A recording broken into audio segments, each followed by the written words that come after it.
कर्म क्या है?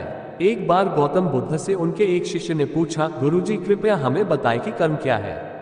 गौतम बुद्ध ने अपने शिष्य से कहा कि कर्म को समझने के लिए मैं तुम्हें एक कहानी सुनाता हूं। इस कहानी से तुम समझ जाओगे कि कर्म क्या है। बुलंदशहर का राजा घोड़े पर बैठकर अपने राज्य का भ्रमण कर रहा था। चारों तरफ भ्रमण करने के बाद वह एक दुकान के सामने आकर रुक गया। रुकने के बाद राजा ने अपने मंत्री से कहा कि मंत्री जी, मालूम नहीं क्यों लेकिन लगता है कि इस दुकानदार के लिए कल ही फांसी की सजा सुना दूं, इसे मृत्युदंड दे दूं।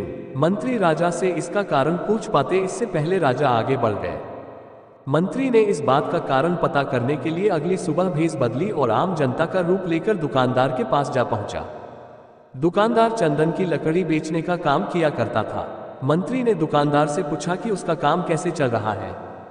तब दुकानदार ने बताया कि उसका बहुत बुरा हाल है। लोग उसके दुकान पर आते हैं, चंदन को सूंघकर उसकी प्रशंसा करते हैं, लेकिन खरीदता कोई नहीं।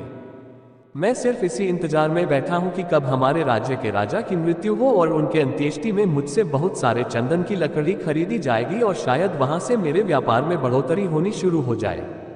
मंत्री को सारी बात समझ आ गई कि यही वह नकारात्मक विचार है जिसने राजा के मन को भी नकारात्मक किया।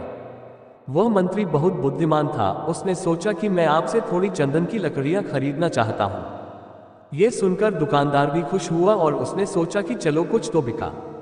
उसने चंदन की लकड़ी को कागज से लपेटा और अच्छी तरह पैकिंग करके वह लकड़ी मंत्री को दी। मंत्री अगली सुबह चंदन की लकड़ी लेकर राजा के दरबार में पहुंचे और राजा से कहा कि महाराज, वह जो दुकानदार है उसने आपके लिए तोहफे के रूप में चंदन की लकड़ी भेजी है।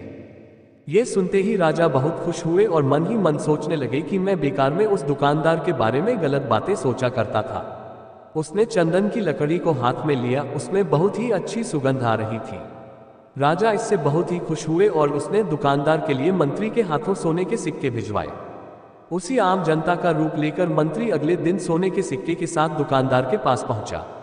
दुकानदार बहुत खुश हुआ और उसने सोचा कि मैं राजा के लिए कितनी गलत बातें सोचा करता था। राजा तो बड़े ही दयालु हैं। ये कहानी जब खत्म हुई तब गौतम बुद्ध ने अपने शिष्यों से पूछा कि अब आप बताएं कि कर्म क्या है। शिष्यों ने उत्तर देते हुए कहा कि शब्द ही हमारे कर्म है। हम जो काम कर रहे हैं वही हमारे कर्म है, जो हमारी भावनाएं हैं वही हमारे कर्म है। गौतम बुद्ध ने सभी शिष्यों के जवाब सुनने के बाद कहा, आपके विचार ही आपके कर्म है। अगर आपने अपने विचारों पर नियंत्रण करना सीख लिया तब आप महान बन जाते हैं। जब आप अच्छा सोचते हैं तब आपके साथ अच्छा होता भी है।